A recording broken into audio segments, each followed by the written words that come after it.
This is Talk About It Tuesday podcast, brought to you by yours truly, Ashley Morgan, the founder of Recycle to Riches. Made in the middle of a pandemic where connection feels so far away. With this platform, we will be talking with world changers, wave makers, and environmental educators. We will collaborate, communicate, and educate as we do always. Make sure you listen, watch, and learn from these incredible minds that are changing the culture of consumption every single day. Without further ado, let's talk about it, people.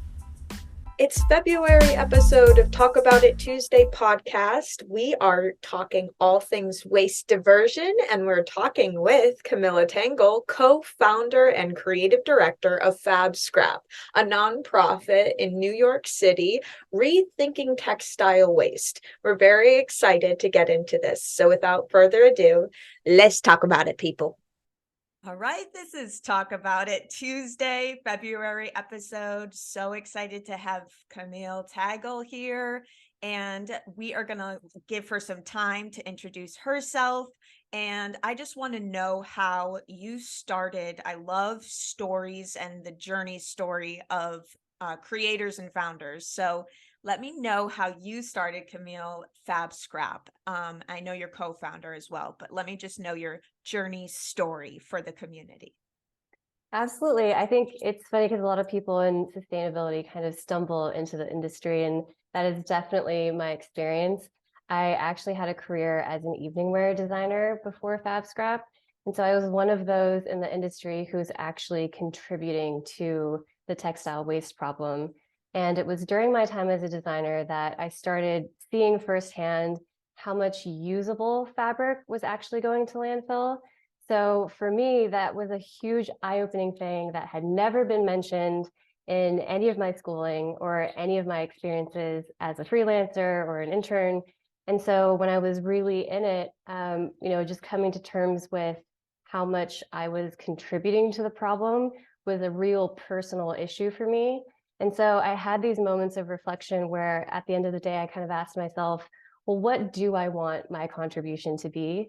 And, do I want to keep designing, or knowing that I have some ideas about how to extend the life of these fabrics that are being thrown away, should I opt to do that instead? And so what started out first by sending interns and cab rides down 7th Avenue with fabric to their classes became, more of an effort to really build relationships with schools and host pop-up shops where I was bringing some of these materials to people who could really use them and extend their life. And then shortly after that, I met Jessica, who is my partner, and she had already kind of thought through some of the foundations of like this recycling service. And she was also starting to ask herself questions about, well, what about the fabric that's reusable? What do I do with that? So we kind of met at this really serendipitous time, and luckily, have kind of created this really great solution for everyone. Wow, I love how serendipitous that was. And that's how it happens, it's just kind of meant to be sometimes when you have business partners. So basically, your overall mission is taking dead stock, right? Is that kind of where you fall into taking on the dead stock and reusing it? Yeah, so there's so much commercial textile waste that happens behind the scenes. And so our mission is really to divert all of those textiles from landfill. And some of them are fabric on rolls like yardage, but a lot of them are actually swatches, headers, sewing, cutting room waste. So our mission really centers around how do we keep all of this commercial textile waste out of landfill? I love that, because Recycle to Riches actually deals with the dead stock fashion that happens. So when it's already made and they make it wrong, the samples are screwed up, they made 3,000 units with dolman sleeves that don't fit properly, and we have to take those on, that kind of stuff. So we make we take on the stuff that is already made, that was made wrong, and redesign that. And then you guys are actually taking on the extra, I think, what is it, 75% that can't be used, or 30% of the fabrics that can't be used when they cut out the design or the pattern for each shirt that they're making? Yeah, and I think to that point, what's really important to understand is really just the why. Like, why do we even have this mission of diverting commercial waste from landfill? And, you know, one of the kind of scary estimates out there is that commercial textile waste in general is usually 40 times greater than residential waste. So where we choose to be really niche is for problems like the ones that you're mentioning, that are very much behind the scenes. They're very much limited to commercial businesses and how their processes are and how their supply chains are set up. And luckily, there are quite a few nonprofits that deal with post-consumer waste, which is clothing that has been used and worn and loved, but no one's really doing anything with the textiles that are at the commercial level. And again, like what I was saying, the estimates of how much more waste there is in comparison volume-wise is a little scary. So that's why FABSCRAP really chooses that as our mission, and why we've become so niche of just working with brands, is because there's so much volume and so much textile waste that's going to landfill just at the brand level. Yeah, that is. And that's something that I was definitely opened up to, for sure, with the fashion industry, and seeing that as well. Very similar story as yours, Camille, for sure. And so that is something that I want to get into a little bit. If you know, an average of the amount of waste or pounds of waste that have been saved from the landfill, that FABSCRAP has saved from the landfill. I mean, do you know those percentages? I'm sure it's tremendous. So at FABSCRAP, we actually really, really love our data. We're very data focused. And it's important because that's how we're going to even know what our impact is, right? It seems very basic. But I think that's why our service for recycling is so valuable also to the brands that we work with, is because they also don't have systems in place for monitoring the amount of textile waste that they have. And so what's really great about FABSCRAP is that when you sign on as a brand partner, we have an online system where you're able to see the exact number of the type of how much textile waste you've recycled with us, and what that actually means in terms of carbon offset and even trees planted, and year over year, month over month. So for our data, we do it, we update it each month. We actually just updated ours. So I know for a fact that we've actually saved to date 1.3 million pounds of textiles from landfill.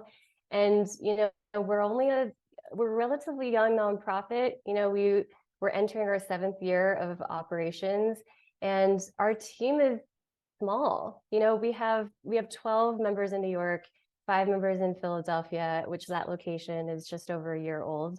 And so 1.3 million pounds is significant for that small of a team. And so that actually kind of says a lot too about however many people are willing in the community to really take action.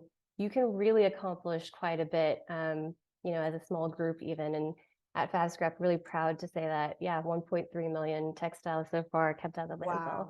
Wow. That is incredible.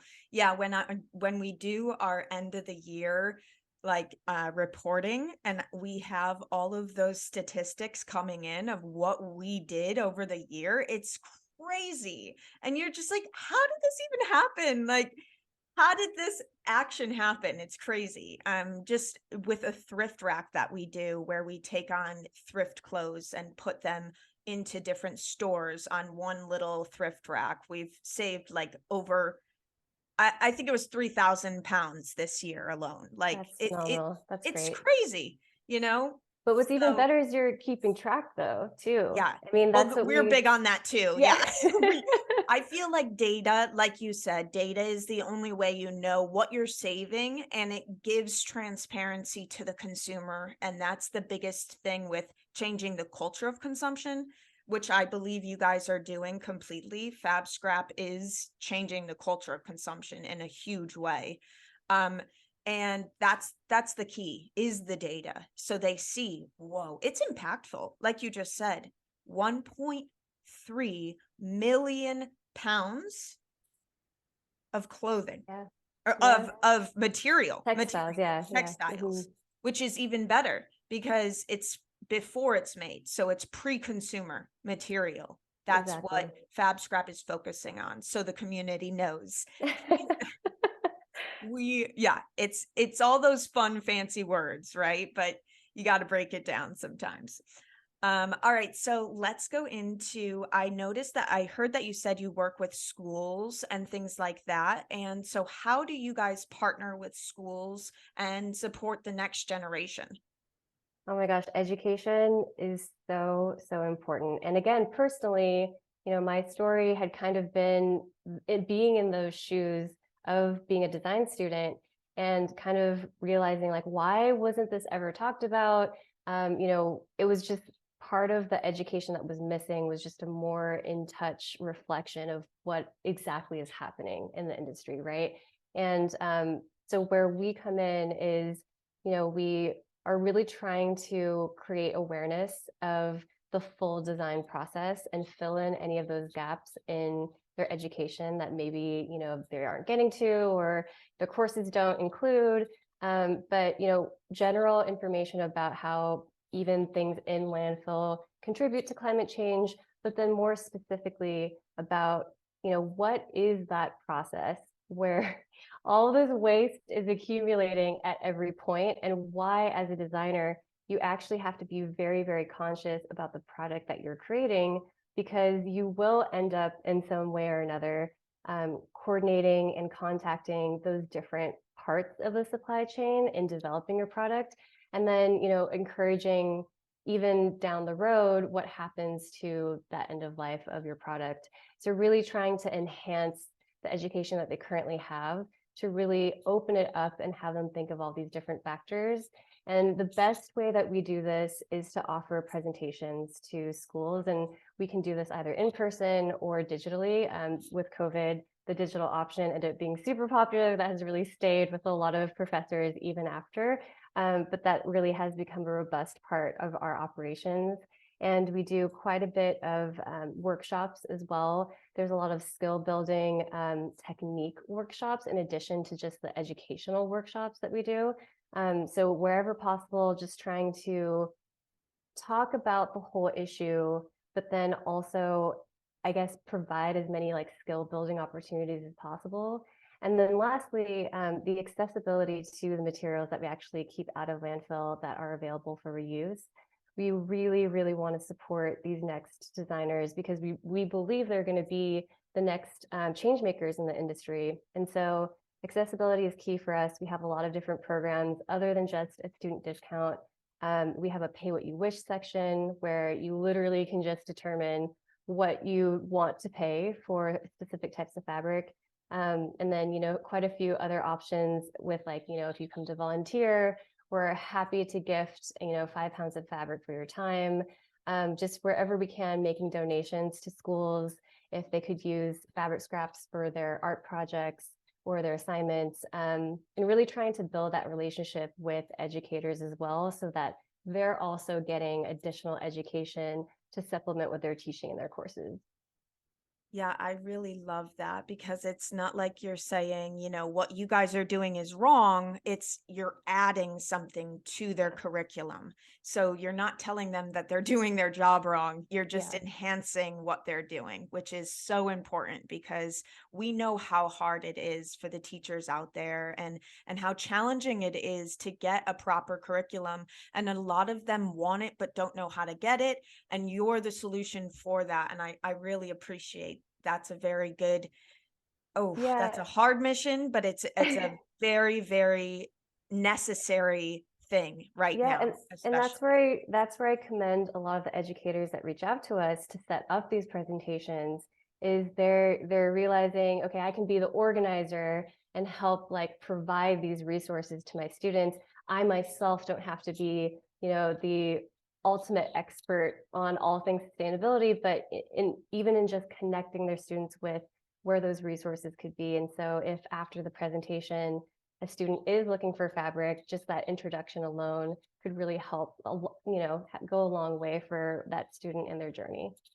Yeah. And I mean, education, just like you said. I mean, community education is part of our mission as well. And connecting with the youth is so very important. So good job. We applaud you for sure. Woo! If we could do some sound cheers in the background, please, editing. So basically, those are just that alone is such an impactful mission, but you also partner with organizations and you help their waste, you mentioned. So can you chat about how organizations and companies alone can reach out to you? And I also want you to be a little specific with what forms of companies can partner with you. Yeah, essentially any creative company that utilizes textiles in their products is a great, candidate for our recycling service. So that is, of course, fashion brands, but that's also those who work in entertainment, like costume design, and it's also interior design brands too. So definitely any sort of company that has a significant amount of textiles as their waste, happy to start conversations and talk about onboarding. But the way that our recycling service works is actually, if you think about cardboard and plastic recycling and how, someone can onboard for that service and someone shows up at your door and carts away the waste, the same exact thing, it's just specifically for fabric. So in terms of, how we set it up for brand partners, we try to make things as easy as possible.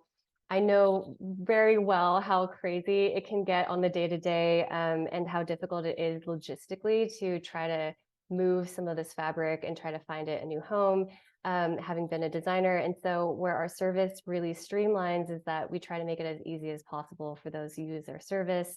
We have an online portal where once onboarded, someone can just log in and make the request for pickup.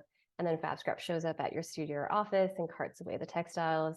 And then, as I had mentioned earlier, being able to log into your online portal and also see in real time, like what your data is, and being able to access that whenever you need it is also part of our service. But we try to make it as easy as possible. We provide 2 different FABSCRAP bags. One is for proprietary items and one is for non-proprietary. So we're also taking into consideration with design, there are some branding things that are intellectual property, some things that maybe you don't want circulated around in our reuse rooms or at our volunteer stations. And so we really respect that process and are sensitive to that need in our brands. And so the 2 different bags are perfect for that. The brand can make that decision of if something has a logo all over it or is a little bit more sensitive in nature, they can put that into our black proprietary bags. And that way, when it comes into our warehouse, we know for sure, okay, this is handled internally by our team. It's probably going to be downcycled into insulation. And if it's anything in our brown bags, which are our non-proprietary bags, then we're able to make sure that that gets circulated into our reuse room if the pieces are large enough, or if anything can be reused, that we opt for that solution. That is fantastic. Wow, wow, wow. So when can I come and see this operation go down? Like, when can I come have a tour? And are these an opportunity? Can you go do tours or something like that? This sounds for sure. incredible. That's where we're really happy to be open to the public for shopping and for volunteering. So our warehouses, we have 2, one's in Brooklyn, one's in Philadelphia. So everyone's welcome to come. We're open Tuesdays to Saturdays. Our Philadelphia location has slightly different hours, but for the most part is similar. And we're open 9 to 5 each day. I think with the reuse, it's really exciting because a lot of those fabrics, until we existed, either were only available at the commercial level or they went straight to landfill. So being able to open those up to the public, I think is huge. And our reuse pricing is also thrift store pricing. So you get a lot of really great designer fabrics at thrift store prices. And yeah, our volunteer sessions, we have 2 a day. One starts in the morning at 9 a.m. and then there's one in the afternoon at 1 p.m.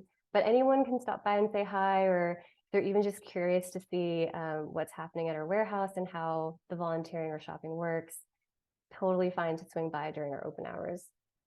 That is incredible. Next time I'm on the East Coast, I'm coming to you guys for sure. Probably the New York store. Amazing. Wow. So we got into so much already, but I wanted to hear a little more about your opinion on closed loop production.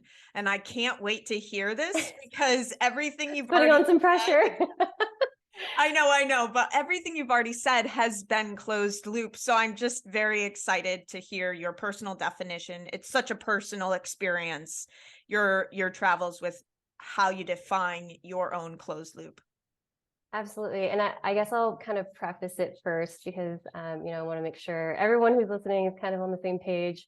But the issue right now is that sampling and production systems are very linear. So, when somebody is making a garment or a product, along the supply chain, whether it's at the time of ordering the fabric or whether it gets to the cut and sew process or whatnot, there are many moments in which waste is produced and that waste accumulates. And so all throughout the supply chain, there's waste happening. And then when you actually get to the final product and it sells in stores and people use it and wear it and love it, but then after time, no longer need that product, really for most, that solution is landfill or throwing it away. So that's how currently things are set up. And closed loop is really aiming towards more circular systems. So this is accounting for waste that happens throughout the supply chain, like I was mentioning, and figuring out, how to either reduce that waste or what to do with that waste. That may not be just sending it to landfill. That could be either really creative out-of-the-box solutions of maybe creating specific product from that waste. It could be recycling or downcycling. But then also in addition is thinking about the end of life of that product when your customer has really finished using it. And that's where I guess a lot of our industry is a little bit short-sighted, and where it has, this short-sightedness has added to this issue of just so much volume of textiles going to landfill each year. And, in New York alone, it's estimated that each year, just in New York City, 200 tons of waste are thrown to landfill each year. And that's 14 times the weight of the Brooklyn Bridge. So if you imagine the Brooklyn Bridge is like 14 Brooklyn bridges like being thrown out each year. That's and crazy. That's from, I know, right? It was really alarming to hear that stat. And it's only in New York. It's not even considering what's happening in LA or other parts of the country, or even internationally, what that type of waste is that those individuals are throwing out each year. So if there is a change in our supply chain, and if there is a change in the approach of what it means to actually make a product, and factoring in the end of life as part of that journey that a brand is responsible for kind of defining and outlining, then I think that number would reduce significantly, and a lot less would go to landfill, and then hopefully we'd be actually making some real strides in sustainability. So just going off of that numbers, I think that's kind of proof enough why it's something that really has to be thought through and figured out. And a lot of brands, there's no one brand who has figured it out either. And it's something that is really difficult to also just imagine in terms of scale, because you could have really great capsule collections that are small, but to actually scale it to where it's something that could be a viable option for every single product, that's where there's the real difficulty and a lot of brainstorming that's needed. But yeah, to answer your question, to me, closed loop is really, I guess, accountability also, just really thinking through what it means to make a product and what those, what the the domino effects are of every product that you put into the world and how you account for its end of life. Wow, I love that. That is so true as well. That's very important along the production process that nobody thinks of. And it's actually a part of Recycle to Riches life cycle analysis. Is the end of life is the fifth one we focus on for the 5 points of sustainability. And you're right. You're exactly right. No one has actually figured it out. I mean, there are solutions out there. I believe, Pila Case has a great example of a closed loop economy or a product in a linear economy. They basically have a compostable phone case just for the cases alone. It's a compostable phone case. And then they also have a return program as well, where you can return your phone. If it's not even a Pila phone, you can return it. So there are solutions that we have started out there, but again, for it to be accessible to everybody, that's just not possible, right now. And we will get there for sure. So let's get back to the questions and wrap this amazing conversation and talk up. So I just wanted to basically go into the future, maybe say like 5 years. If you could wish anything for the fashion industry in like 5 years, what would that be? I think it kind of actually comes back to what we were talking about with closed loop, which is a slightly different version of that, but similar. My wish for the fashion industry is for more brands, designers, to really utilize what we have and to utilize what exists. I studied art history at UCLA, and so I get really into the history and how like different art forms change over time. And the most recent thing I've gotten really interested in is jewelry and vintage jewelry. And so I've been researching a lot about how styles change for the decades. And what really stood out to me is that, for example, in the 40s, those designs were dictated by the materials that they had. And so, very different styles were created because people were using what was available and not the other way around, where they were going out of their way and creating waste and all these other, carbon inciting things to make product. They were just being really creative with the materials that they had, and were creating really, really beautiful designs. And so I think there's a real opportunity in that same vein for designers to really step up and become leaders in the sustainability world in a way that they haven't quite yet. And everything comes back to design. And I can say this having been a designer, but what materials you choose to work with, where it gets sourced, how it's made, the construction that goes into it, the people who are touching it along the way, like so much of that is dictated by the product that designers are putting out there. And so I think I guess that's my hope too, is that designers really think a little differently maybe about their approach to their product. And I guess they're really utilizing what we have, being really creative with that, and really being mindful of how all of their decisions kind of contribute to the whole textile waste issue, to sustainability overall.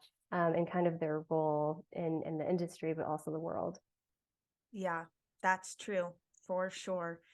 It's something that needs to be focused on, and we hope everyone starts focusing on it, from furniture production to technology and everywhere. I see a lot of hope though, and when I speak to these students that we give presentations to, there's that thinking is already there and that foundation is there. So I'm really hopeful, and I think we'll get there. It's just a matter of time.